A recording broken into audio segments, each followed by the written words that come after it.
The opportunity to work in the Batman universe is a real privilege. There's a huge level of expectation. You want to create something that stands up with all of this other great fiction and Batman lore that's been told over the years.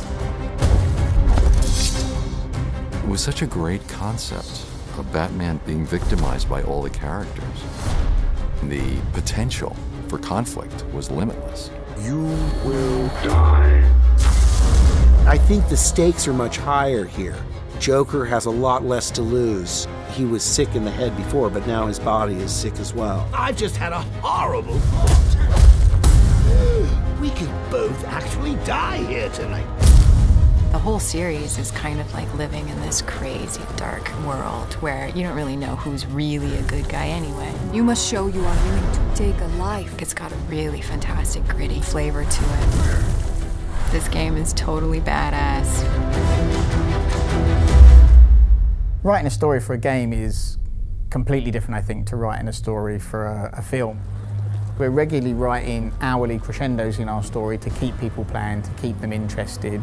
And then obviously the long-term story arc, you know, Batman's poisoned, what's going to happen, he's dying, Joker's dying, where's this going? If you wanted to be cured so badly, you only had to ask. The great thing about Batman's Rogues Gallery is that everyone's a bit different, everyone's out for their own end, and all those things they're trying to achieve are slightly different. Bring out the defenders! What got us excited is what if you have this huge district of Gotham and then you put all of these supervillains into it. That was where the genesis of the story was. You will regret what you did, Mr. Cobblepot. To tell a classic complex Batman story in this huge open world we created is obviously a bit of a problem because, you know, we never know where the player's going to go.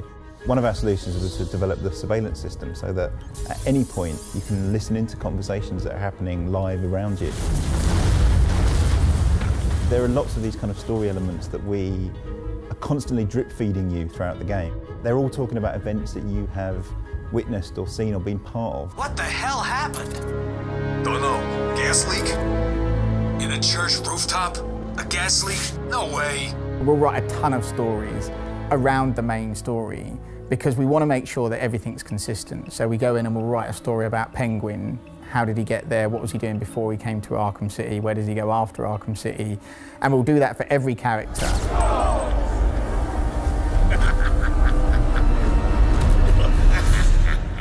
We always thought Penguin was going to be, you know, a hard character to put in our game, you know, because traditionally, you know, he's this little guy, monocle, top hat, which, you know, looks great drawn, but when we put him in 3D, it just wouldn't have worked. Our very first conversation on Penguin was, you know, we should make him this kind of Cockney gangster. And then I think I joked we should shove a bottle in his eye for the monocle. And I don't know if it was Jim or someone from DC, it straight away went, that's awesome, let's do that. And you know, it's that kind of relationship that really helps us take these characters and push them to new places. Are you gonna be a good boy and give up nicely? You're not giving orders here anymore, Cobblepot. Anyone who's finished Arkham City will know that, you know, it doesn't end well for Harley Quinn, and you know, she's now got a bit of an axe to grind with Batman. Surprise, B-Man! With the DLC, it's enabling us to tell the story of Harley Quinn's revenge that follows shortly after the events of Arkham City. The player actually switches roles between Batman and Robin, the two kind of working cooperatively.